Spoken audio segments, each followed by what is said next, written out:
So next, we're going to hear a testimony from Brittany, just about what the Lord has been doing in her life and her experience with soccer. So.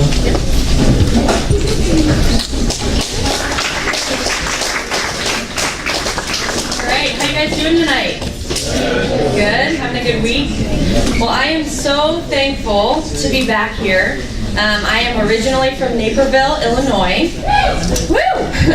And I now live in Denver, Colorado. So I moved out there a couple years ago. But I just want to take you through my soccer career, my passions, and how it led me to where I am in my faith today. So if you guys can all just think of, something that you are just so passionate about, something that lights you up, that inspires you to get out of bed. Do you guys have something that you're passionate about? Okay, for me, it was soccer. When I was young, when I was 5 years old, I started playing. But when I was 8 or 9, I started to get this, I wanted to be a professional soccer player. Does anybody want to be a professional soccer player? Does anyone want to be or what are some of the goals and dreams that you have, and think about those? So I had just this burning desire to do that. So much so that I got a poster of the U.S. Women's National Soccer Team, a poster of them wearing their gold medals, and I put it above my bunk bed. And then I ripped off a cardboard box, and I wrote National Team, just do it. Does anyone have little glow-in-the-dark stars? Some girls out there?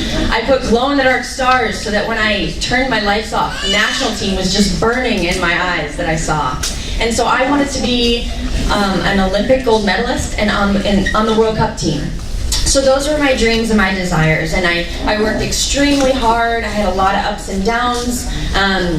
But in the end, I started making state team and regional team for soccer, won state championships at my high school, went on to get a full ride to the University of Notre Dame, and then from there, ended up getting drafted first round into the pros. So right out of college, I got to play for the Los Angeles Soul. If any of you follow soccer, know Marta is Brazilian. She was one of my teammates, and she was FIFA Player of the Year for 5 years in a row. So she was phenomenal. So she was my idol, and then I got to play with her my first year in the pros.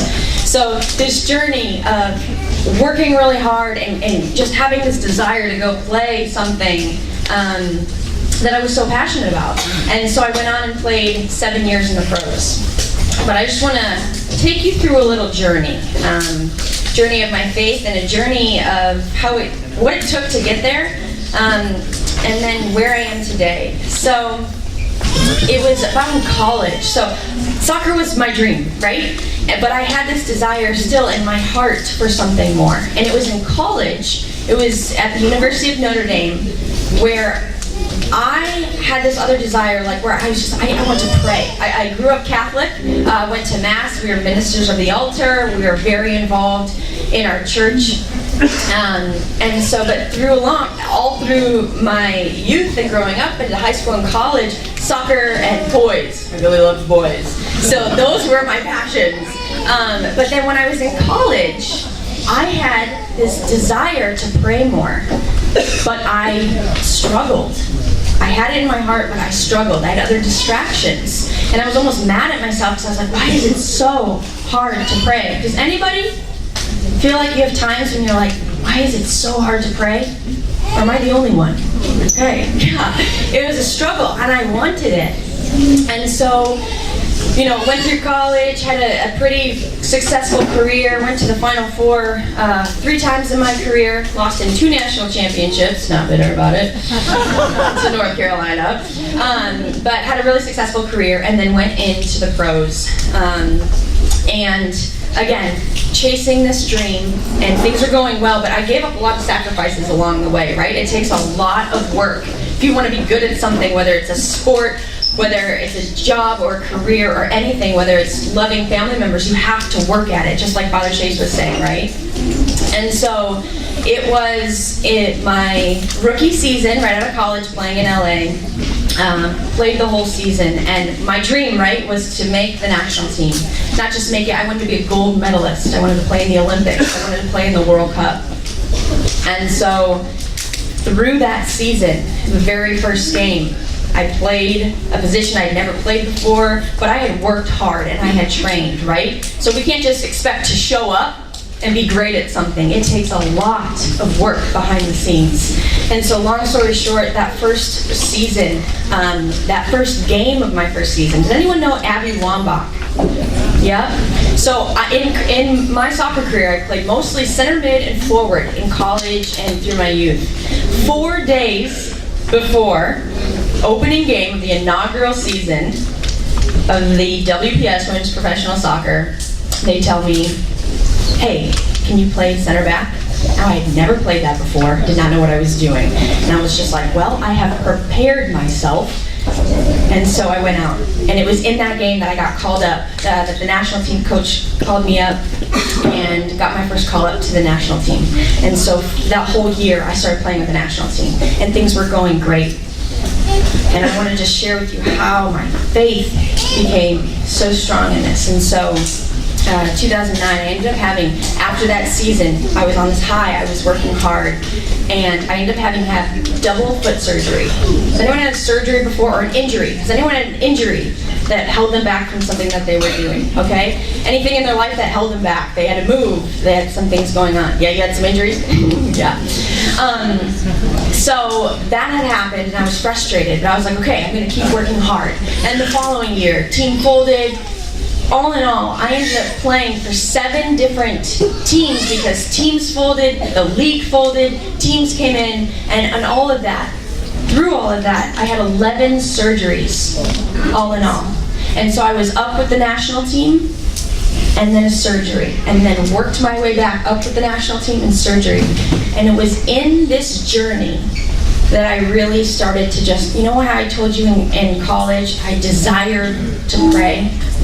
And I was struggling to even pray. Where it was in these times where I just was beaten down and I had to, I could go in my own strength and work out and get stronger and, have the guidance of my friends. But there was a specific moment in 2012 and I desired to have this stronger prayer life, right? It was something in my heart. It was something calling at my heart. And I'd gone to Sweden. The Pro League had folded in the States. And so I had this opportunity, and I, within 3 days, flew over to Sweden and gave up everything I had here in the States. My boyfriend, I had a business going on, my family, the comfortableness of being home. And I went to Sweden to pursue this career because there was no Pro League in the States that 1 year. I get out there, things are going great, I'm fit, I'm ready to play. And 2.5 weeks in, I go and I blow my ankle out so bad. And I remember, and I was supposed to be there for 3 months, and I stayed there for 3 months, but did not play. And I remember crying out, why? Why did you bring me out here, God? I gave up everything else. Like, I came here to play soccer. Why did you take that away from me? Have you ever felt like that? Like, I'm doing everything right. Why did you take that away from me? And so for years, I had this, why me? Like, I work so hard, and I'm being faithful, and I'm trying to do the best I can. But it was in that moment in Sweden. It was a very small town, less than 2,000 people. I was there for another 2.5 months, and I just was crying out to him, like, why did you do this? And it was in that moment and realizing and looking back that he just needed me to be still. He removed me from all the busyness and everything that I had in the States to bring me to Sweden to play soccer. And then that was taken away from me. And I'm like, why am I even here? And every day I started to go to the lake by myself and I would read the Bible. And I sought out mentorship. And my heart started to transform. I mean, I cried out to him. And I didn't know that before. Where before in college, I was like, why is it so hard to pray? Well, I was distracted. We have so many distractions.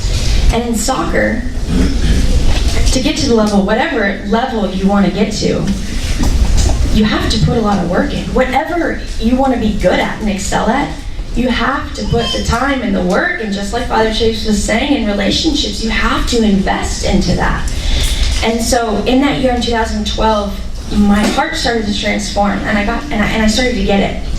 And so the following year, the Pro League starts back up in the States, and I'm like, all right, let's go. I'm ready. I'm on fire. My faith is strong. This relationship with Christ is growing, and my relationships with friends. And so start this new league in 2013. I'm playing in New Jersey, and first game of the season, I break a rib and get a concussion. Play the whole 90 minutes because, adrenaline, but I did not. I felt like a truck hit me the next day. And then again, I had T. Scott. He was our strength coach. Played in the NFL for some years, and he was just on fire for the Lord. And so that mentor, and I had mentors all along the way. And as you start to look back at where God really shows up in your life, and for so long it's like you feel alone or you feel whatever, but you look back and you realize He's with you every step of the way. And it was through that season I come back within a month, and again ended up falling, protecting a broken rib, and then break my wrist and have surgery. And then I come back after 2 months, and it was just this roller coaster. I'm like, what is going on? And in that time, going to Mass, seeking out Bible studies with people, but continually, I was asking God, humble my heart. I want to be humbled. And then I was like, I don't want to be humbled anymore. I'm done being humbled. Please don't humble me anymore. And that continually happened. And the following year, and my heart was more and more and more on fire. And I realized, okay, and so 2014, fresh start. I'm like, okay. Houston became an expansion team, and it was my college coach from Notre Dame. And fresh start, my heart is filled with joy in Jesus, and I was ready to just play for Him. And so 2014, first minute of our first game of the entire season, Houston Dash inaugural season, and I am running, and I step in the first minute, 28 seconds of the game, and I tear my ACL. And I remember, it was just like, I don't even know where I was. I started walking off the field, and my teammates were looking at me like, what are you doing? I had no pain, so I wasn't screaming on the ground. I was just walking like, what just happened? And again, I was like, okay. And I went through my devotional, and I was like, okay, for Him, like there has to be, there's purpose in this. But then I tried to just work back, and I started to give that up, and I started to pray again more and give that up. But then again, I worked back in my own strength. And it was that kept happening. And I ended up having 2 more surgeries after that, another on my knee, and then a double hernia the following year. But in that, I just wrote something from my heart the other day, and for so long I was just crying out, like, why me?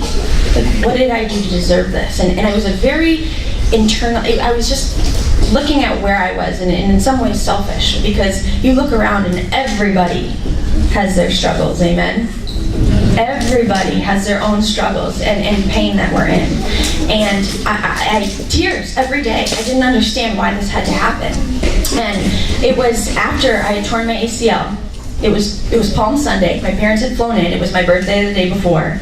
And so we were celebrating, and then I ended up tearing my ACL. And I'm in tears almost because I can't kneel down. And I'm looking at the scars on my wrist, and then my broken rib, and the surgery on my foot. It's right where Jesus would have had the nail in His foot. And I just look at the cross, and this why me moment turns into a why me? Why? What did I do to deserve your love? What did I do to deserve this mercy? And it was just, it hit me, because it was just like, things in life happen, right, to every one of us, and how we continue to grow. And this time when I was in so much struggle trying to pray, it was through these scars. And there's this song, I listen to Christian music probably 95% of the time, because for a while that was my prayer, was literally this worship music, because I didn't know how else to pray, and I had the pain, I didn't know what to do with it. And so these songs kind of got me through. And there's a song that I just discovered this past year, and it's called Scars. Fitting, right? 11. But there's a line in the song that says, but I'm thankful for the scars, because without them, I wouldn't know your heart. And it's truly where I was desiring something bigger. And for so long, even 2 years after, it's now, 2018? 2015 was my last season. And I can't tell you how thankful I am for the journey and the years that I had. And I loved practice. I didn't just love playing the games. I mean, I enjoyed every practice. I treated every practice like a game because that was where my joy was. It wasn't in making money, because we don't get paid a lot as women's professional soccer players, but it was in playing that. And I look back and it's like, if I didn't have that, I wouldn't know where it was. And even in this transition period, I even struggled a lot because my identity I had put in soccer. Believe me, soccer was everything. I mean, I slept seriously with like soccer ball at my feet. I had soccer ball everywhere. I wore soccer clothes everywhere, all growing up. And it was something that just gave me so much joy. And then it transformed into a time in my life where it was hard for me to watch soccer because I wanted it so bad, right? My identity became rooted in soccer. But it was through every injury, every surgery, every setback that my heart was humbled, that I became compassionate for people who went through injuries or people that went through struggles. And I was very blessed to play at the level that I played at. I got to play with the best of the best, against the best of the best, with World Cup Olympic gold medalists, and compete with them and train with them every day. But I was it was a very challenging time for me. But in that, the identity, it was one of the biggest things that my heart needed to know, was that my identity was not in soccer. And I put it there. But in this, I realized that through soccer, how do we get good at anything, right? We have to put time and effort into it. And I realized that years ago, in college, when I told you that I was just like, I desired to pray. There was something that I wanted more, but I was not putting the time into it. And I see people going and doing stuff. Let me just tell you now, God is just amazing. He is so faithful, and He puts our life together. And even if we screw it up 8,000 times, He finds a way, right? He'll always meet you. He's always with you. And there's so many examples that I would love to go through that, but I don't have the time. But if I didn't have my faith, if I didn't have the injuries, I would not be where I was today. And I am so thankful for those scars, because truly I wouldn't know anything else, or know who I was in my identity. And now, like, in your faith, if you desire to grow in a relationship with Christ, and I pray that you all do, but I see now, my heart just sees people's hearts, and I just wonder, what pain are they going through? Like, my heart is just filled with compassion for people, because it was so much about soccer, and I worked hard and I trained hard to get to that highest level. But through all these injuries and these surgeries and these setbacks, it wasn't about me, right? It was about Him.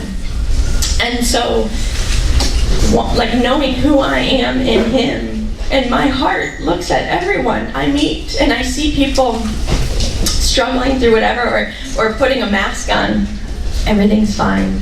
But I see that, and like, my biggest desire of my heart is to let people know who Jesus is. And soccer was a huge part of my life, and is a huge avenue now to open the doors to others. Because soccer is a fun sport. You can do so much with it. It brought me all over the world. I got to go to 16 countries and play. Paid for my college. My parents were happy about that, especially at Notre Dame. But truly, in that, showing people just God's mercy and how it worked in my life. And it goes so much deeper that I wish I had the time to share with you. But truly, you know, that relationship, if I don't put the time and the effort and the work in, just like soccer, I'm not going to just all of a sudden be on the national team. Hours and hours, day and night, and how I treated my body, and that is what I want to just encourage everyone to do. The prayer. It is not easy. How many times it's like so hard to pray? And I just want to encourage you in that, just to grow in your faith and in relationship with Christ, and really just surrender to Him, because it was, I call it a surrendered strength.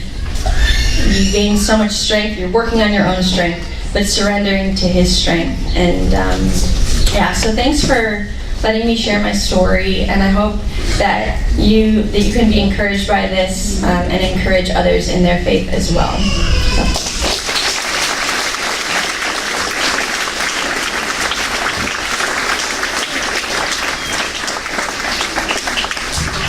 Father Chase is going to share a few words as well.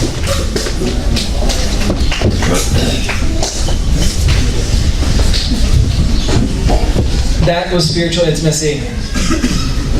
Someone sharing their heart so vulnerably, right? Don't you feel close to her? Don't you feel like you know her on a different level, right? Because she didn't just come up here and talk about soccer. She didn't tell us how many goals she scored. She didn't tell us, how big of a deal she was. She shared her heart. That's spiritual intimacy. That's close. That's closeness. That's why you want to be her friend right now. I want to be her teammate. I wish I had teammates like that we could share what's really important in our lives. Nevertheless, what a story of perseverance and just amazing. That's what it takes in our faith as well. It takes perseverance. I love that she did this play on words like, Lord, why me? And then, why me? Amazing. I've never heard her story before. We didn't rehearse this, but it reminds me of why we're actually here. Kyle asked me to just share why this camp started and what it's all about. And I'll just say, during this week, for all of you who will attend the camp, I will be able to share a little bit of my testimony and different parts of that testimony throughout the week. But I'll just say, that what was the moment? A lot of people ask, what was that moment like when you decided to leave soccer and to go into the priesthood? And I'll say it was similar. I had just got to the end of a season in which I was experiencing quite the opposite. Not injury or depression or like, why me? I got to the end of a season where we had won the promotion, which basically means we're moving up a division. Professional soccer, sometimes if you're in a lower division, you can move up divisions. We won the championship that year. And I remember I was selected as the best player in my position in the league. I remember that year, after winning that trophy, if you've ever seen South American soccer, I was living in middle of Chile. And there were parades all week, there were parties all week, you were invited to the best of the best, you were doing all these different things. I was like, this is what I dreamed of. This is everything. I remember sitting up in my bed at the end of that week saying, I don't know that I could be ever happier in my life. Everything that I've ever planned for my life, this is it. This is it. And I remember saying that. I remember saying, this is it. This is it. And then in a moment saying, like recognizing the truth, being honest with myself again, in my heart, there's something still missing. I'm 25 years old. This is it. That's it. This is it. That's all I got planned for myself. That's it. That's it. There's got to be something else to live for, right? It was in that moment. It was in that moment that I realized this can't be it. The Lord had already been calling me for years and years to be faithful and to answer the call to the priesthood. So there's a lot of story that goes behind that. But it was that moment that I said, this can't be, this. I have to move on. This isn't it anymore. I've reached what I wanted to reach, and now I got to move on to something more. That's what this camp is about. That's what this camp is about. That we would learn, because so many people, so many athletes identify with the jersey, right? And so, just as Brittany was saying, I give a talk to athletes now, and it's called, Who Are You When the Jersey Comes Off?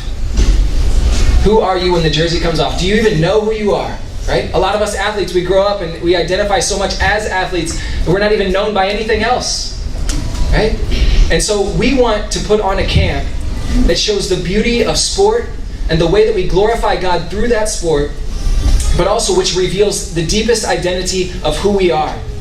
John Paul II taught me what it was to be an athlete. He said this, And in one of his writings on sports, a sportsman himself, he said that sports are the school of moral virtue.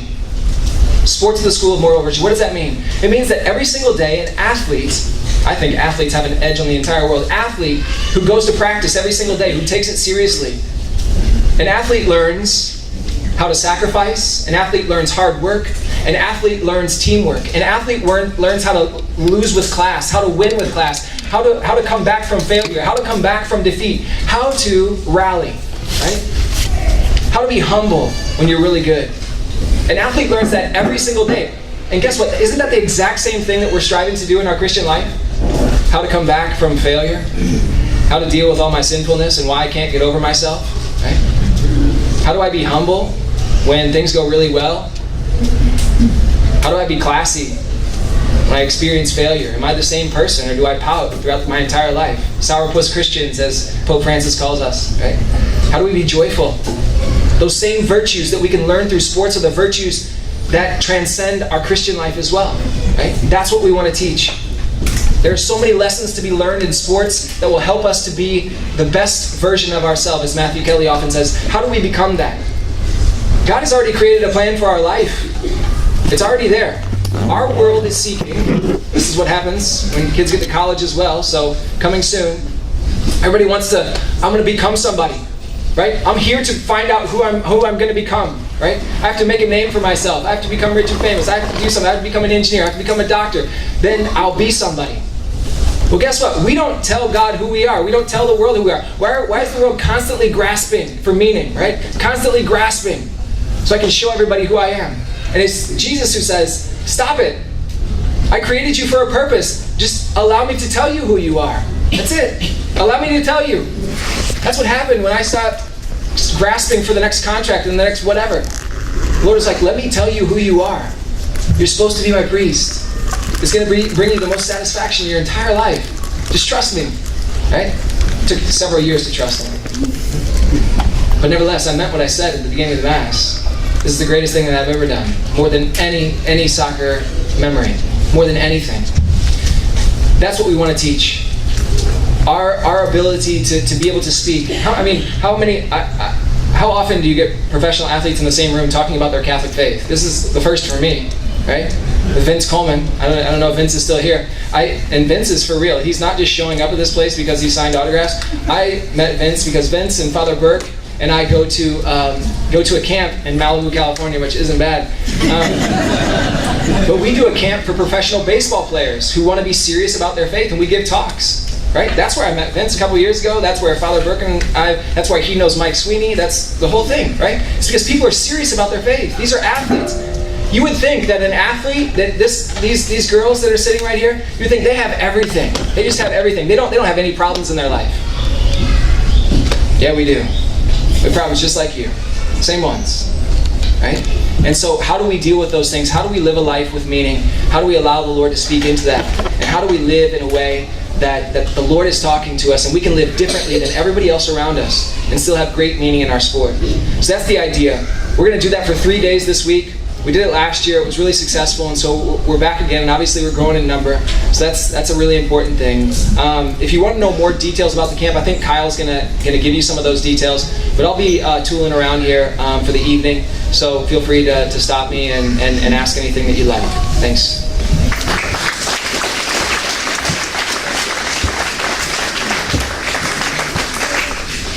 Okay. Amazing stories. Thank you so much for sharing that.